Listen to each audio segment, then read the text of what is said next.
안녕하세요. 불만찬 기자들의 만기자입니다. 하나원큐 K리그 1 2라운드 리뷰하겠습니다. 지난 라운드를 보면서 참 저희 승부 예측 딱 2개씩 맞았더라고요. 그래서 저희가 같이 하나 봅니다.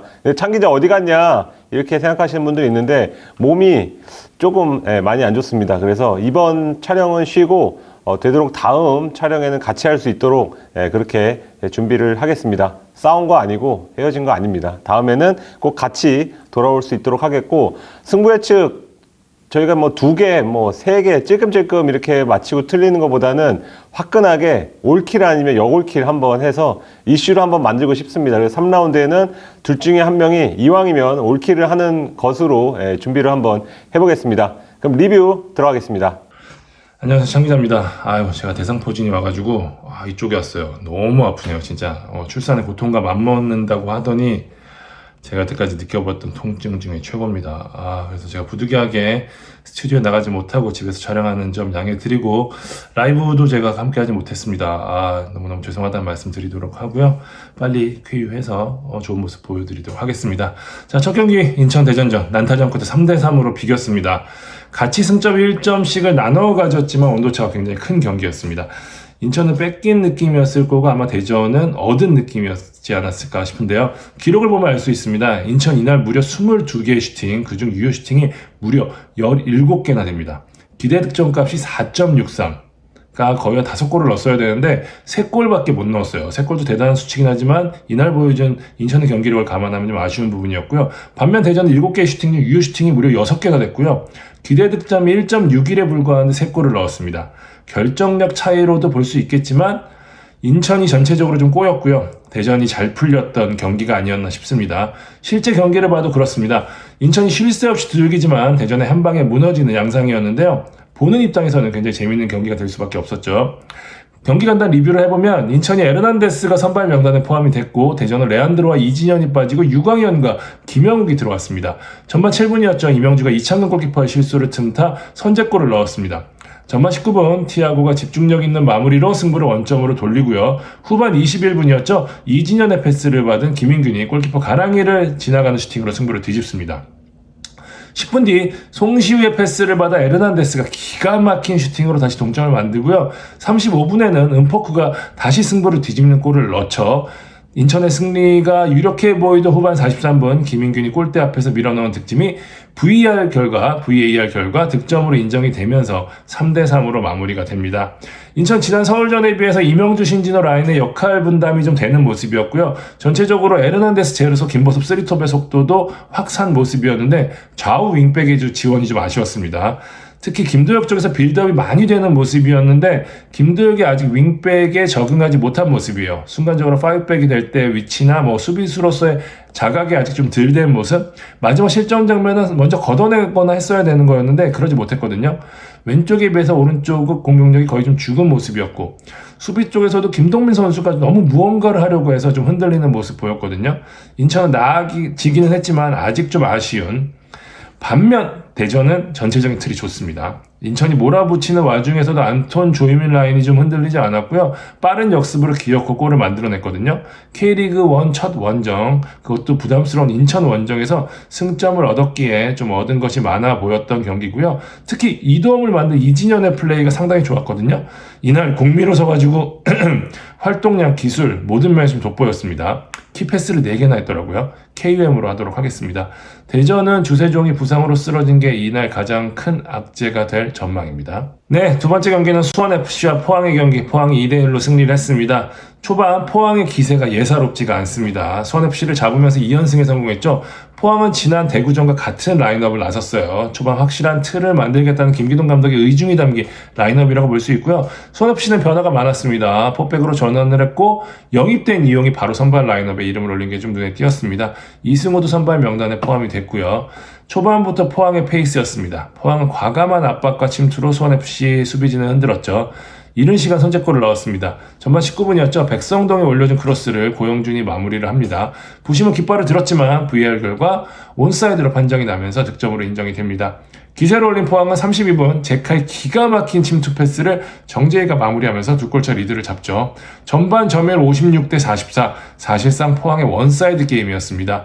하지만 후반 들어 흐름이 확 바뀝니다. 점유율 수원FC가 56대 44로 정반대로 앞서 나가게 되는데요. 후반 2분 만에 이광혁의 크로스를 무릴로가 헤더로 연결하면서 수원FC가 추격을 하지만 딱 거기까지였습니다. 수원FC가 이광혁의 돌파로 기회를 만들지만 사실 결정적인 기회를 만들지 못했어요. 슈팅이 이거 하나였거든요. 설상가상으로 이승우의 퇴장까지 나왔죠. 포항의 수비가 좋기도 했지만 두 팀의 차이, 기대 득점을 보면 명확한데 포항이 2.05, 그러니까 포항은 사실상 기대 득점만큼 득점을 했지만 수원FC 0.70에 불과했어요. 한 골 넣기도 힘든 상황이었다는 거죠. 이날 그만큼 공격이 안 풀렸다는 얘기고요. 포항은 초반 가장 짜임새 있는 팀이라고 좀 설명드릴 수 있을 것 같습니다. 짧게 풀어나가는 스타일로 변화를 주면서 3-3 문제가 좀 어느 정도 실마리를 찾았고요. 백성동, 고영준, 정재희로 이어지는 침투와 빠른 전환이 위력을 발휘하고 있습니다.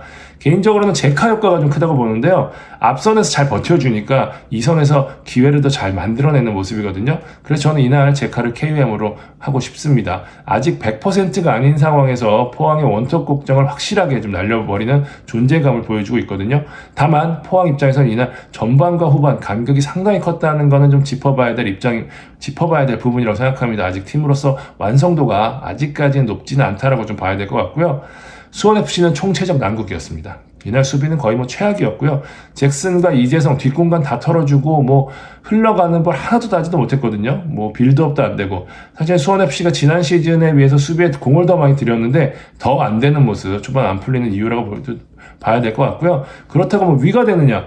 윤빛가랑 시즌 들어오고 나서 막상 경기를 보니까 기대에 미치지 못하고 있고요. 이승우 라스도 기대 이해합니다. 초반 경기력만 놓고 본다면 지금 12개 팀 중 가장 실망스러운 팀 수원FC인 것 같습니다. 네, 대구 제주전 한번 보겠습니다. 네, 개막전에서 아쉬운 역전패를 당했죠. 그래서 대구는 변화를 줄 필요가 있었고 최영권 감독은 중미 자리에 이진용 대신 2004년생 박세진을 과감하게 투입을 했습니다. 부상당한 홍철 자리에는 황재원이 메우고 장성원이 오른쪽 윙백을 맡았습니다. 지난 경기 교체 투입한 베테랑이죠. 에드가가 바셀루스를 대신해 선발 투입한 것도 대구의 선발 라인업 특징이었고요. 제주는 한종무 이주영이 부상당한 최용준 전성진의 자리를 메웠습니다. 전반은 원정팀 제주의 페이스였습니다. 22세 카드를 빼고 구자철, 서진수를 투입한 이후 경기력이 폭발했는데요. 자연스레 선제골도 따랐습니다.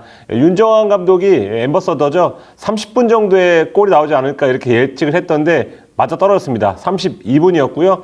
조진우의 패스 미스를 놓치지 않고 유리 조나탄이 욕심내지 않고 옆에 있는 헤이스에게 연결해서 헤이스가 제주 입단 데뷔골을 넣었습니다. 헤이스는 올해 광주에서 제주로 이적해서 등번호 10번을 달았죠. 그래서 동계 전훈 때도 좋다, 폼 좋다, 경기력 좋다 이런 평가를 받았는데 개막전에선 엔트리 들었지만 투입되지 않았습니다. 그래서 남길 감독이 미안하다, 다음 경기에 어떻게든지 기회를 주겠다. 그래서 이날 확실하게 기회를 줬죠. 선발 투입 그리고 풀타임 출전 하면서 이제 헤이스에게 그 용기를 불어 넣었고 헤이스는 그에 걸맞게 선제골을 넣었고요. 팀에서 가장 많은 이제 피파울 7개를 기록할 정도로 탈압박, 그리고 드리블, 방향 전환, 연계 플레이 다양한 모습을 보여주면서 제주의 공격을 이끌었습니다. 그래서 저는 제주의 헤이스를 이날 경기에 KOM으로 꼽고 싶고요. 그리고 이제 그 전반 경기력만 볼 때는 대구의 추격이 살짝 어려워 보였습니다. 왜냐하면 수비에서 앞으로 나아가는 속도가 느렸고 대구의 특징인 역습이 제대로 이루어지지 않았거든요. 그런데 여기서 세징야가 역시 크랙의 모습을 보여줍니다. 23분이었죠. 세징야가 그 드리블 돌파 과정에서 김호규에게 파울을 얻어내면서 페널티가 주어집니다. 당연히도 세징야가 찰 줄 알았는데 바셀루스에게 아마도 양보한 것으로 보입니다. 근데 바셀루스가 파넨카킥을 시도를 하는데 골키퍼 김동준이 1초만 늦게 몸을 날렸어도 발끝에 걸릴 수 있는 그런 아슬아슬한 순간이었습니다. 김동준으로서는 굉장히 아쉬워하는 그런 표정을 지었는데 이 바셀루스는 아마 그것까지 계산한 게 아닌가 그렇게 생각이 들 정도로 아주 감각적으로 헤이스와 달리 K리그 데뷔골을 넣었습니다. 대구는 남은 시간 그 상대의 공격을 잘 지키면서 1대1 무승부 1차전의 패배를 딛고 승점 1점을 따냈고요. 제주는 지난 수협전 무승부에 이어서 2경기 연속 무승부, 한때 제가 뭐 이름을 붙였죠. 제주 유나이티드가 아니고 제주 무나이티드다 했는데 벌써 2무를 기록을 했습니다. 뭐 한 가지 고무적인 건 일단 2경기에서 실점을 인플레이 상황에서 한 골도 내주지 않았다는 점은 고무적이지만 화력이 따라주지 않으면서 승점 3점을 벌지 못한 건 남길 감독에겐 좀 아쉬운 대목일 것 같습니다. 5일 경기로 가보겠습니다. 네 번째 경기, 전북과 수원의 경기 1대1 무승부로 끝이 났습니다. 전북 팬 입장에서는 굉장히 좌절스러운 경기, 수원 팬 입장에서는 희망스러운 경기가 아니었나 싶습니다. 그만큼 같은 승점 1점이었지만 양 팀의 희비가 엇갈릴 수밖에 없는 그런 경기였는데요. 먼저 라인업을 보면 부상한 이동준의 자리에 안드레 루이스가, 그리고 김관웅 자리에 이수빈이 들어간 게 전북의 포인트였고요. 수원은 22세 카드를 초반에 소진하는 라인업을 들고 나왔습니다. 초반 전북의 흐름이었습니다. 이른 시간 득점에 성공했죠. 전반 7분 아마노가 센스있게 얻어낸 페널티킥을 조규성이 성공시키면서 리드를 잡습니다. 정확하게 이 골을 기점으로 흐름이 수원으로 확 넘어갑니다. 변화의 중심에 누가 있냐? 교체 투입된 아코스티가 있습니다. 아코스티는 안병주와 함께 투입돼서 흐름을 바꿨는데요. 지난 몇 년간 수원이 3백을 쓰면서 힘있고 빠른 돌파를 해줄 수 있는 윙어가 팀에 존재하지 않았거든요. 아코스티가 그 갈증을 완벽하게 씻어줬습니다. 김진수를 상대로 자신있게 1대1 해줬고요. 항상 공간을 만들고 선봉에 서주니까 그만큼 역습이 잘 풀렸습니다. 후반 14분에는 강력한 왼발, 오른발잡이인데 좀처럼 볼 수 없는 강력한 왼발 슈팅으로 동점골까지 만들어냈습니다. 아코스티 이날 기록 보니까 측면에 섰지만 키패스를 5개나 성공을 시켰더라고요. 이날 KUM으로 손색이 없는 활약이었습니다. 수원 이날 굉장히 인상적인 모습 보였어요. 이병 감독이 원했던 역동적인 4-3-3 이 플레이가 펼쳐졌는데요. 김보경, 고승범, 이종성으로 이어지는 미들라인도 빠르게 구축이 되는 모습이었고요. 안병준 선수의 마무리만 좋았더라면 대열을 낚을 수도 있었습니다. 수원이 프리뷰에서 말씀드렸던 대로 전북이 대단히 약했는데 전북 원정에서 이 흐름을 끊었다는 점, 6연패 뒤에 무승부죠. 비록 승리하지는 못했지만 얻은 게 많았던 경기였습니다. 반면 전북은 말 그대로 최악이었어요. 밸런스가 완전히 무너지면서 중원을 활용한 빌드업을 할 수 있는 구조 자체가 안 됐고요. 수비 시에는 미들이랑 수비가 너무 벌어져서 협력 수비할 수 없이 계속 상대와 1대1로 마주하게, 속도를 붙인 채로 마주하게 되니까 전북의 좋은 수비수들도 흔들릴 수밖에 없는 상황이었거든요. 개인적으로는 안드레와 이수빈의 투입이 좀 아쉬웠는데 안드레는 측면보다는 이선 가운데 혹은 투톱 자리가 좀 어울리는 선수거든요. 측면에서 상당히 미스가 많았음에도 불구하고 오히려 좋았던 송민규와 교체가 된 부분이 좀 아쉬웠고요. 지난 경기에서 좋았던 김건웅 대신 이수빈이 들어가면서 백승호가 원볼란치 있었거든요. 그러면서 걸리는 수비 하중이 너무 크면서 중원에서 경기를 푸는데 좀 어려움이 많았습니다. 조규성 여전히 몸이 좀 무거웠고요. 좌우 풀백의 경기력도 좀 아쉬웠거든요. 전북이 분위기를 바꾸려면 지난 시즌에 아쉬움을 털기 위해서 초반이 굉장히 중요한데 지금 초반에 승점을 쌓지 못하고 있다는 건 분명히 좀 불안 요소라고 봐야 될 것 같습니다. 다음 경기에서는 확실한 반전이 필요해 보입니다. 네, 다음은 강원 울산전입니다. 원정팀 울산이 1대0으로 승리하면서 2연승을 질주했습니다. 이 경기는 최용수 강원 감독의 총평대로입니다. 찬스를 살린 팀이 승리했고 결국은 축구는 경기력보다는 결정력이다. 이런 것을 보여준 경기였는데요. 처음부터 돌아보겠습니다. 울산은 전북전 대비 1, 2선에 변화를 줬습니다. 아타루, 장시영, 마틴 아담이 새롭게 선발 투입이 됐고요. 강원은 예상한 대로 개막전 대전 하나전에서 하프타임에 교체했죠. 김진호를 대신해서 유인수를 오른쪽 윙백에 투입된 것 말고는 동일한 라인업을 들고 나왔습니다. 일단 이정엽이 6주짜리 부상을 당하면서 전력에서 이탈을 했는데요. 이정엽은 지난 시즌 초반에도 발목 부상으로 2달 결장한 적이 있거든요. 항상 이제 부상에 조금 발목이 잡히는 감이 있는데 빨리 쾌유를 해서 잘 돌아왔으면 좋겠습니다. 일단 초반 분위기는 울산이 주도를 했습니다. 아타루가 계속해서 빈 공간을 찌르는 패스로 강원 수비진을 당황하게 만들었습니다. 여기에 이제 엄원상이 21분에 장시영을 대신해서 투입되면서 공격의 속도를 높였습니다. 강원은 3-4-3 포메이션이지만 공격 시에는 양현준이 측면으로 벌리고 수비 시에는 가운데로 미드필더로 좁히면서 사실상의 3미드를 구축을 했습니다. 거기에 한국영 선수는 주 포지션이 수비형 미드필더지만 지난 개막전과 마찬가지로 약간은 공격형 미드필더에 가까운 역습을 할 때 공격을 많이 나가는 그런 모습을 보여주면서 아, 이게 알리바이프의 롤을 아마도 한국영 선수에게 맡긴 것이 아닌가 이런 생각이 들었습니다. 이제 울산이 이제 공인 소유했지만 그 상대를 압도할 만한 공격 찬스를 만들지 못하면서 전반은 0대0 무승부로 끝났는데 후반 예기치 못한 타이밍에 선제골이 나왔습니다. 후반 4분이었습니다. 후방에서 박용우가 원상아 뛰어라!